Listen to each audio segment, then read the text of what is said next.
There's a reason people still talk about Tom Clancy's Splinter Cell Chaos Theory like it came out yesterday. In a world where stealth games have slowly faded into the background, Chaos Theory stands as something almost untouchable. A game that didn't just do stealth right, it perfected it. So today I want to break down why, over 20 years later, this game is still considered the gold standard of stealth design, and why nothing has quite replaced it. Chaos Theory isn't just a great game, it's a masterclass in tension, player freedom, and trust. Now, if you came to this video and expected amazing gameplay around this game, please note that I am horrible at stealth games and the gameplay will speak for itself. What truly makes Chaos Theory special is how much it respects the player. You're never forced into a single playstyle. You can go through levels without touching anyone, take enemies out non-lethally, or fight your way through if things fall apart. But the game naturally encourages stealth by making it the most satisfying option. Light and shadow become your main tools. Stay in darkness and you're hidden.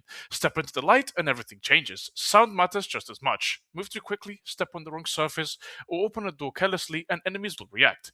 It's not just about what you do, it's about how you do it. Tom Clancy's Splinter Cell Chaos Theory is a 2005 action-adventure stealth game co-developed by Ubisoft Montreal and Ubisoft Milan and published by Ubisoft. The game was released for GameCube, PlayStation 2, Windows, and Xbox in March 2005. Handheld versions for the Nintendo DS, mobile, and N-Gage were also released. Today we'll be diving into the Windows version of this game.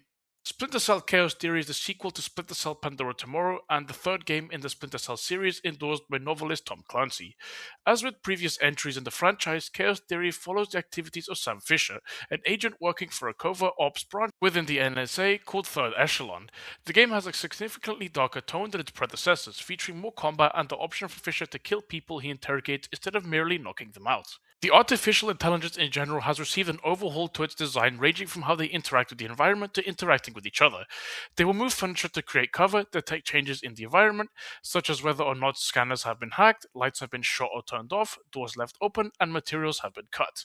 We'll use team-based tactics to provide covering fire and flank Sam, and even light flares in dark environments to possibly reveal where the player may be hiding, and even detect Sam through seeing his reflection in a mirror. Certain levels of alarm in a level may also cause them to don heavier armor and create choke points, cutting off access to certain entryways, attempting to ambush Sam. The AI detection has been altered as well. After Sam left an area in former titles, the game would sweep the previous area for all unconscious or dead bodies in a well-lit spot. If any were found, an alarm would be triggered. In Chaos Theory, the bodies must be discovered by a patrolling guard or security camera to trigger an alarm. This time around, there is no need for Sam to be careful not to trigger 3 alarms in a row, as this time the mission is not aborted, which contributed to the original 2 games being more difficult.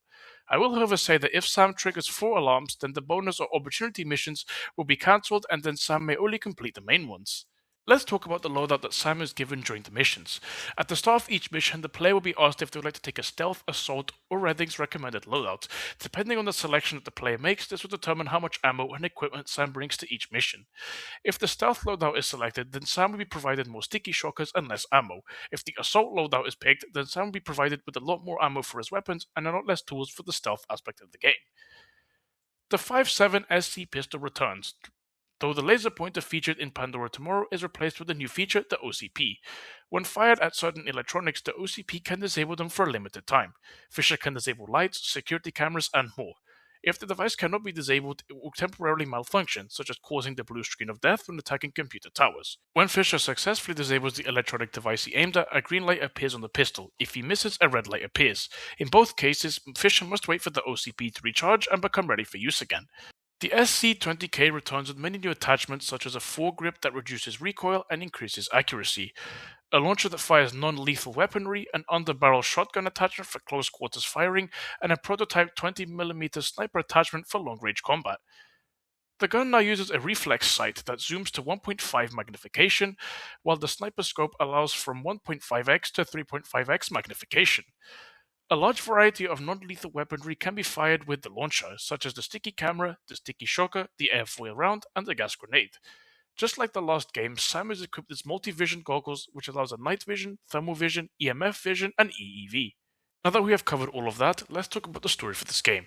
In 2007, China and North Korea were unhappy with Japan's new Information Self-Defense Force, as they believe it violates Article 9 of the post-World War II Constitution, which restricts Japan from possessing any armed military force capable of striking outside its own borders.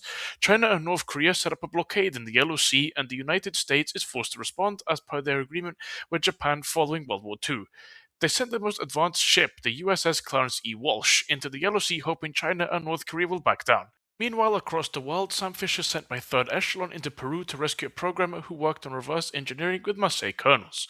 Sam Fisher is dispatched to a lighthouse off the coast of Peru. He is sent here to rescue computer programmer Bruce Morgenholt, who has been captured by a Peruvian revolutionary group led by Hugo Lacerda. Sam discovers that Lacerda was hired by a third party for the kidnapping and his group have been paid in advanced weaponry and equipment. When Fisher locates Morgenholt, it is too late as he discovers he has been tortured to death by Lacerda's thugs. Fish is also sent to assassinate Lacerda as a target of opportunity. Sam then learns after interrogating a guard that Lacerda has left the area aboard a ship called the Maria Narcissa, which is exactly where he is sent to search through next. After leaving the lighthouse, Sam sneaks aboard the Maria Narcissa to assassinate Hugo Lacerda. He then moves to scan the bill of lading on the shipment of arms that he discovers is on board the ship. Third Echelon tracks the shipment to a bank in Panama. He later delves deeper into the vessel to locate and finally assassinate Lacerda, who is protected by a pair of unidentified mercenaries. After completing his objective, Sam cannot extract, and the next mission in line will be the Panama Bank. Fisher is instructed to rob the bank as well as retrieving any critical information regarding the Marseille kernels.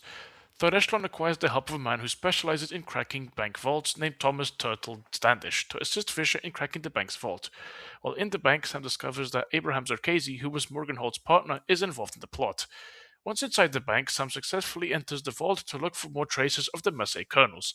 After retrieving info from the vault computer, Echelon discovers a 512-bit encryption with connections to an unknown person named Vorek.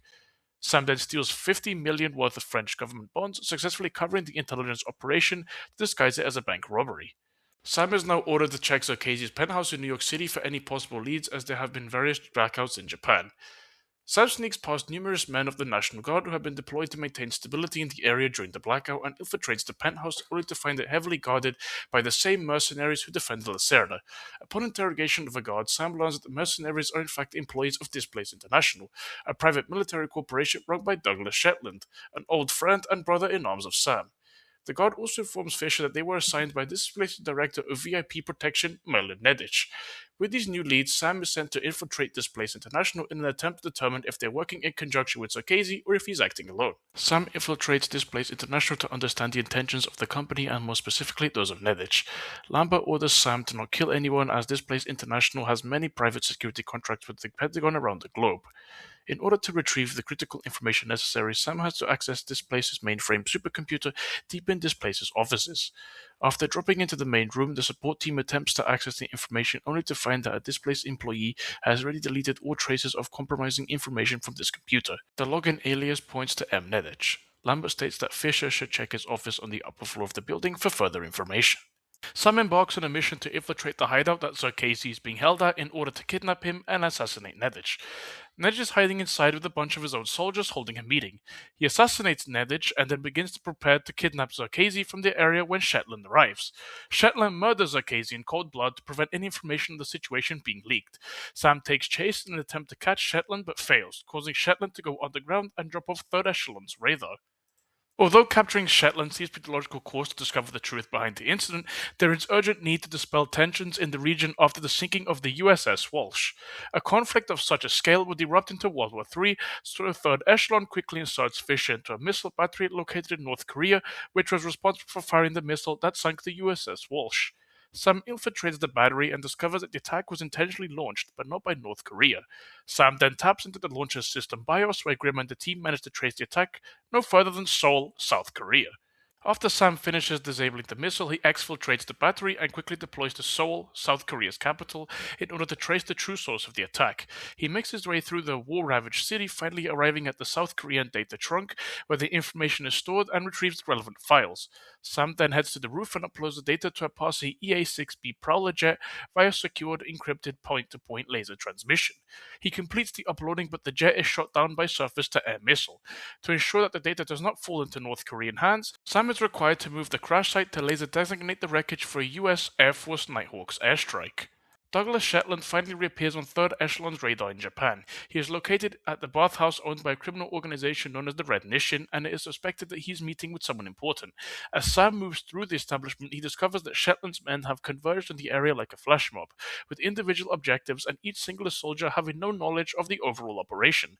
To discover who Shetland is meeting with, Sam must access the owner's records. Fisher discovers that Shetland's apparently meeting at the back of the bathhouse with members of the Red Nation. Working his way to the appointed meeting place, Fisher hides in a vent overlooking the steam room and uses the microphone to pick up on the conversation between Douglas Shetland and Kaneda. It is revealed that Otomo and the ISDF are Shetland's partners and are there to meet with him, not take him down. It is Kaneda's intention to acquire the information warfare algorithms from Shetland, but not his intention to pay for them. A gunfight breaks out, with Shetland fleeing as the only remaining survivor. Sam is forced to track down Shetland. A Mexican standoff ensues, with Shetland explaining his chaos theory. He explains that throughout his life as a soldier, nothing has changed. He claims that the idolized America they fought for as soldiers is long gone, and that all is left is nothing more than a quote-unquote sick old lady who should have died a long time ago, only kept alive by the quote-unquote life support of whispered backroom deals. Sam is given the option to shoot Shetland immediately or to lower his gun as well. If Sam lowers his gun, Shetland will attempt to take the opportunity given to him and shoot Sam. Either way, Sam is able to push Shetland through a paper wall, sending him tumbling into the river below. Sam calmly mentions that he would not, quote-unquote, shoot an old friend. Sam's final task is to stop Admiral Otomo from using the Massey kernels that he acquired from Shetland. Sam infiltrates the ISDF headquarters in Japan. Sam enters an area of the building where top-secret meetings are held, in which Sam enters a vent to pick up the meeting through his microphone. There it is revealed that Otomo is attempting to manipulate the Japanese government by forcing the JSDF to repeal the post-war constitution under his threat of launching North Korean ballistic missiles on an unspecified Japanese city if necessary, hence justifying the demand for repeal. Lambert also orders Sam to bring Otomo in alive so that he may admit his responsibility in attempting to start the war between the US and the North Koreans. If it is revealed that the crisis is the work of a rogue Japanese officer instead of any country, all governments involved would stand down and the crisis will end. He then makes his way to find the servers containing the algorithms and destroy them before Otomo could launch the North Korean missile. Finally, Sam makes it into Otomo's office. Instead of giving up, Otomo performs seppuku, but Fisher saves his life. They extract through the ocean via blowing up the window. As Admiral Otomo stands trial before the United Nations, the President makes a speech thanking Third Echelon, though of course he does not use the name, referring to them as the unsung heroes of the intelligence community. The Third Echelon team appreciates the thanks, well aware that this is the fullest extent of public acknowledgement of their work that they can and will ever receive. Playing video games. He's got the new Prince of Persia. Yeah, I heard it's awesome. Gonna be game of the year, man. Can't wait to play it.